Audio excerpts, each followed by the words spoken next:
Olá, alunos. Bom, o documento de requisitos, como o nome sugere, é um documento que tem como objetivo registrar todos os requisitos do sistema. Então, a tudo aquilo que foi feito o levantamento, tudo aquilo que foi levantado com o cliente, a gente precisa registrar de alguma forma e a gente tem esse documento que vai servir primeiramente, para orientar o nosso trabalho e também, naturalmente, para a gente registrar o resultado desse trabalho. Esse documento, como qualquer outro documento, é interessante que a gente tenha sempre o hábito de colocar qual é a versão dele, porque a gente não registra todos os requisitos de uma vez só.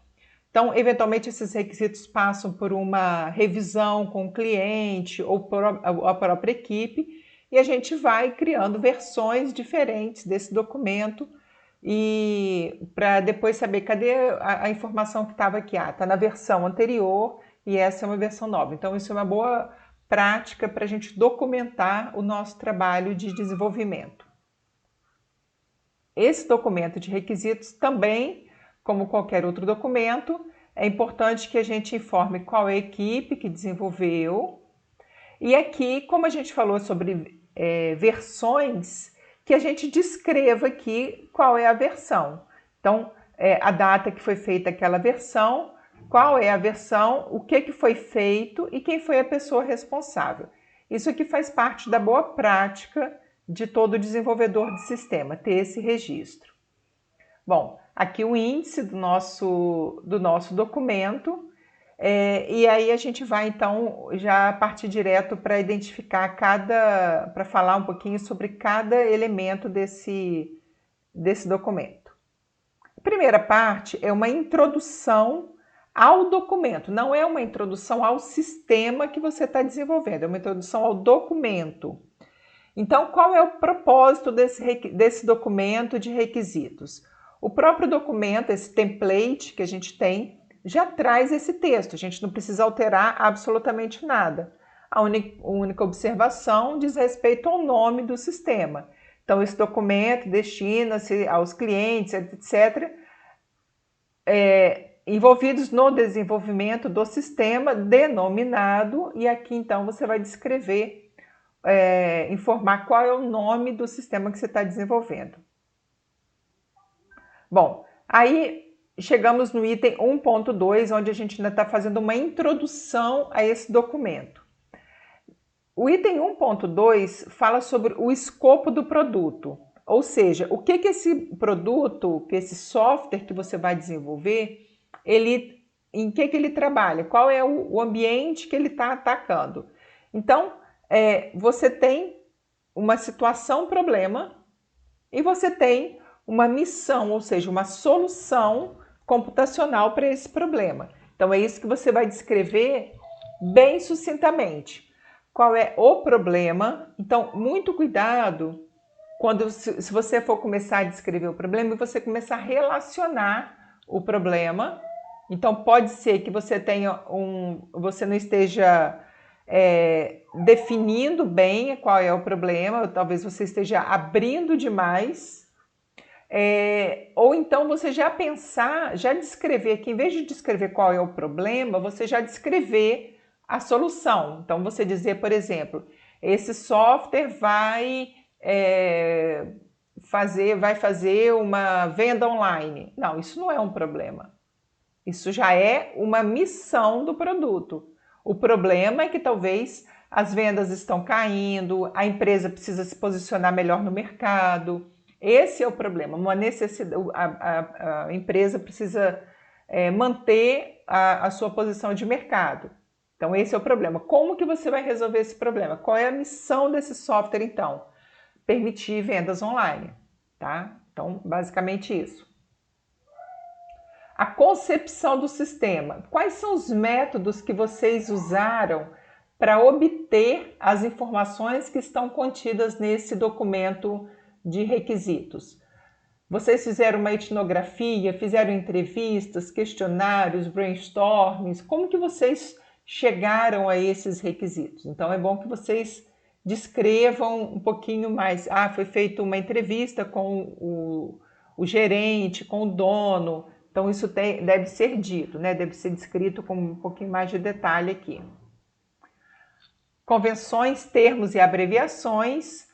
Isso é importante quando a gente tem algumas abreviações, alguns termos que são muito técnicos para uma área ou para outra, né? Ou para o cliente. Os termos que a gente usa são muito técnicos da área de informática, ou vice-versa. E aqui, então, a forma como a gente vai identificar os requisitos, né? Isso é importante. Então, cada requisito, olha, vai ser do tipo RF.001, RF.002, significa que é o requisito funcional de número 1, de número 2 e assim sucessivamente. RNF, requisito não funcional de número 1, de número 2 e assim sucessivamente.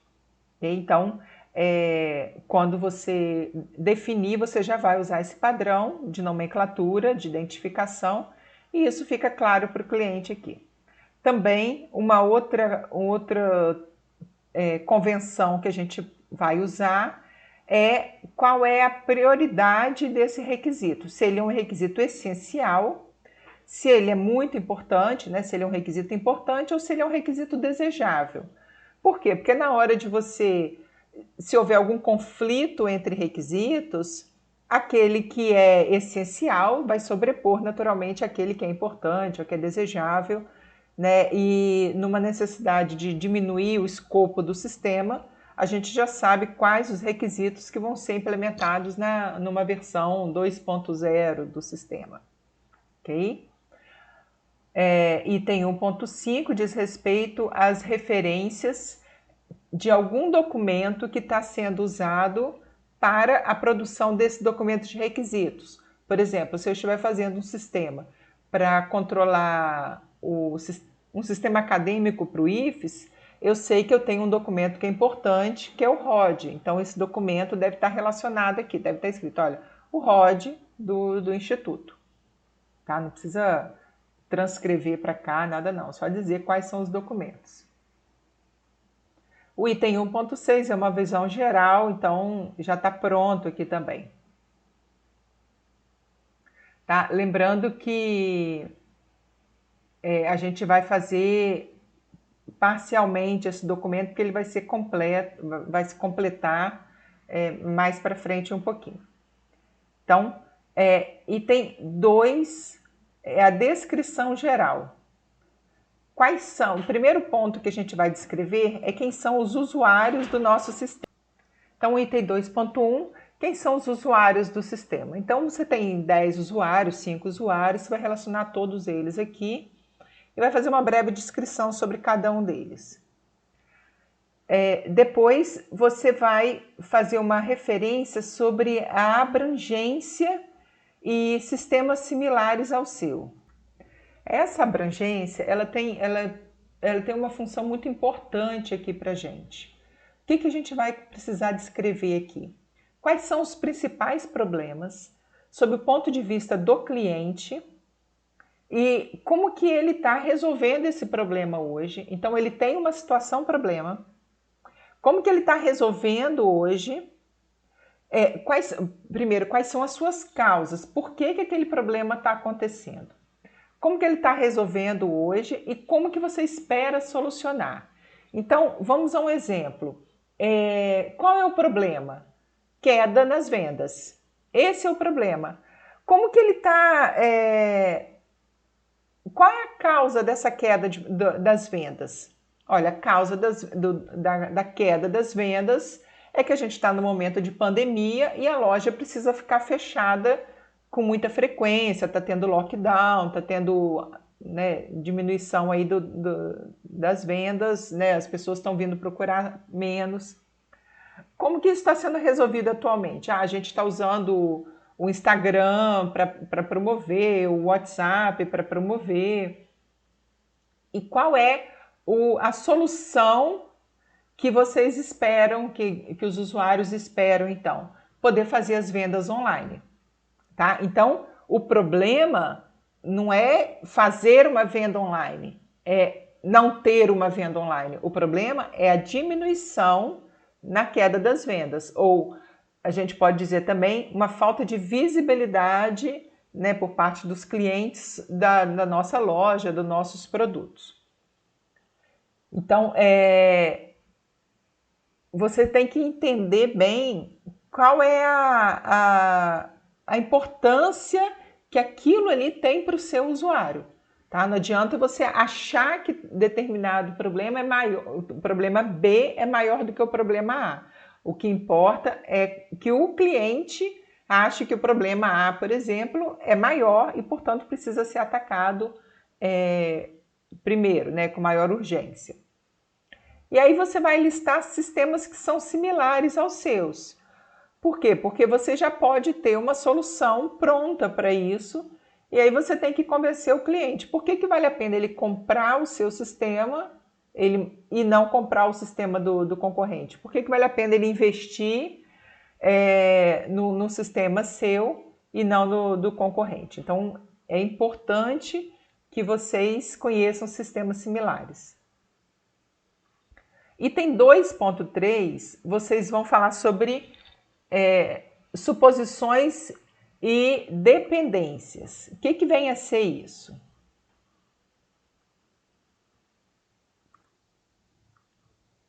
O que acontece muitas vezes é que o cliente quer um sistema, ele pensa numa solução, mas ele também tem que ter a contrapartida dele, no sentido de ter, por exemplo, equipamentos para aquilo. O seu sistema, para funcionar de acordo com o que ele quer, vai ter que ter esses equipamentos.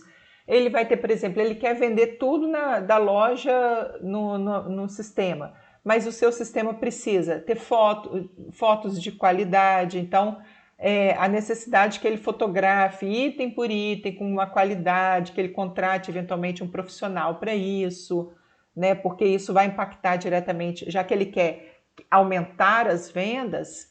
Então, não é só ter o sistema, é ter também os dados que sejam feitos de qualidade. Então, às vezes ele precisa de uma infraestrutura, de equipamentos, de tablets para os vendedores. Então, tudo isso precisa ser adquirido, precisa ser construído por parte dele, não depende do sistema.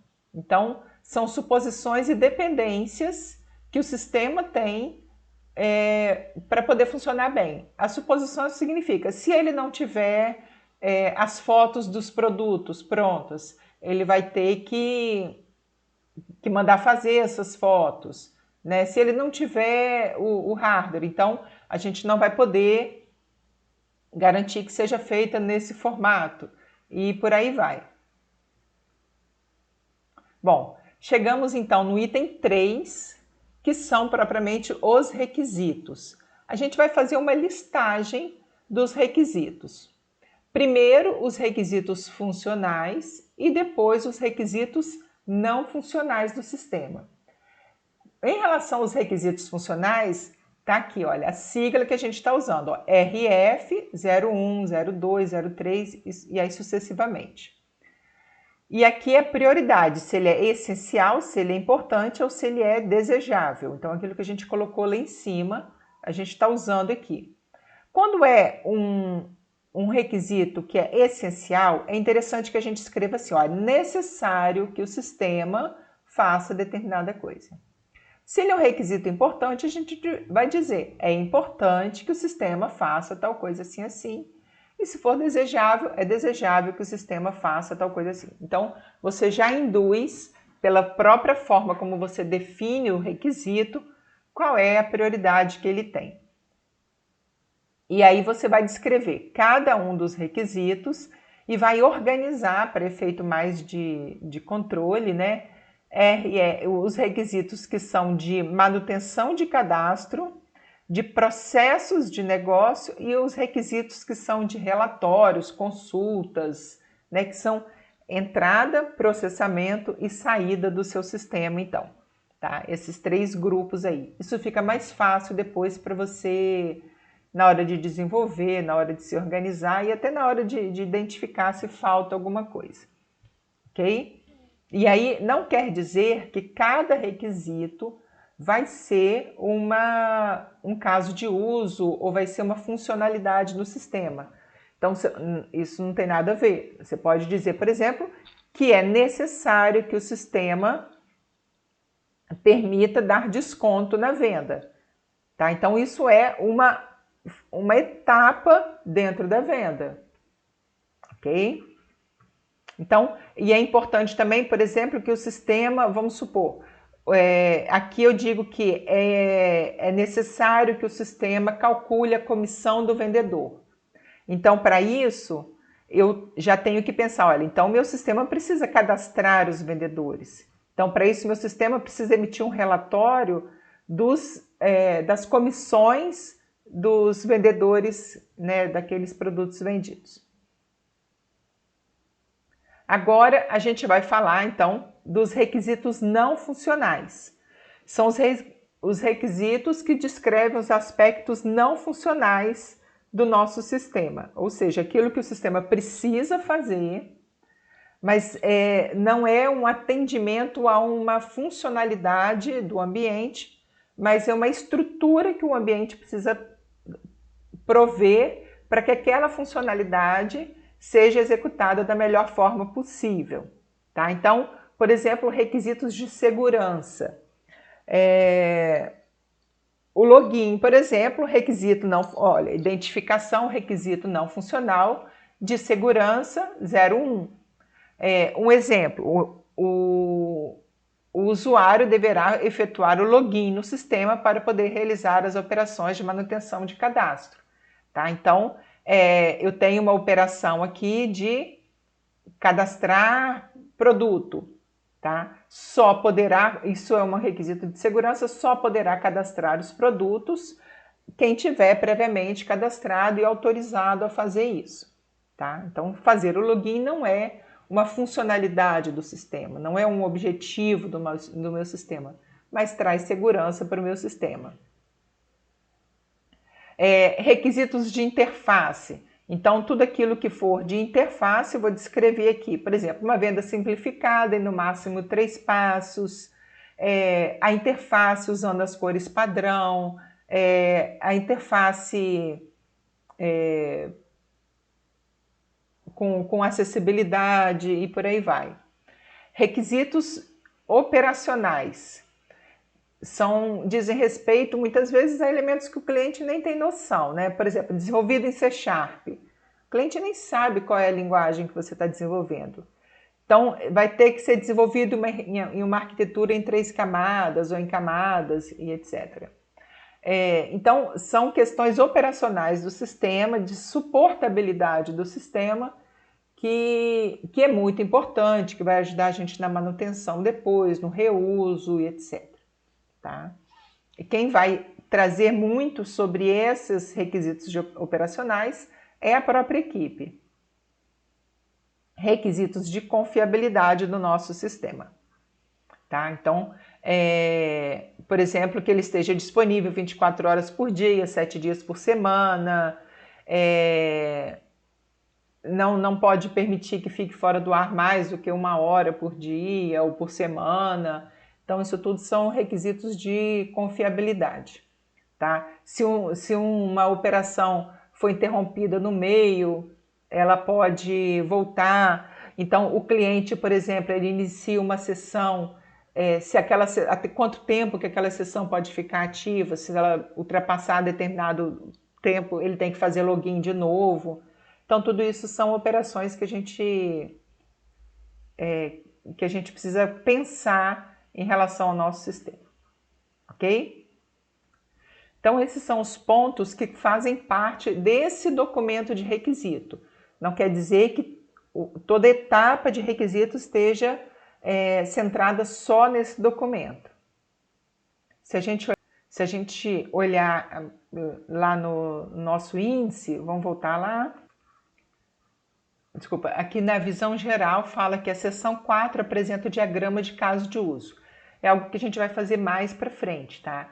Que depois vai compor o documento de visão para efeito de organização dos trabalhos da equipe, tá? Mas vai ser enviado como trabalho acadêmico, tudo vai ser enviado separadamente.